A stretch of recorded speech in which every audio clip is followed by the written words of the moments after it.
ভাইয়া এই নাও টাকা। কি ব্যাপার ঋতু, তুই আমাকে টাকা দিচ্ছিস? আমি দিছি, হ্যাঁ আমি দিছি। এই টাকা দিয়ে তুমি এখন এনজয় করো। হাই হাই গো, এগুলো আমি কি দেখতাছি? হ্যাঁ ভাবি, আজকে আমি ভাইয়াকে টাকা দিচ্ছি। বাহ, আমার বোনটা কতটা বুদ্ধিমান হয়ে গেছে। এই বুদ্ধিমান যদি আর কিছুদিন আগে হইতো তাহলে আমার লাখ লাখ টাকা বেঁচে যাইতো। থাক বোন, তোর এই টাকা আমার লাগবে না, এইটা দিয়ে তুই আর তোর ভাবি শপিং করে আয়। আচ্ছা সত্যি ভাইয়া, চলো ভাবি, চলো রে চলো। Bye bye.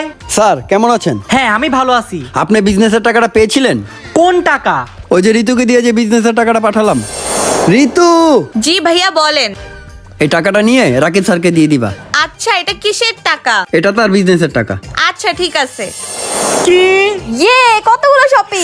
ঋতু, তুই আমাকে আবারও বোকা বানিয়েছিস। ভাইয়া আমার টাকা দে। এই নাও। 500 টাকা?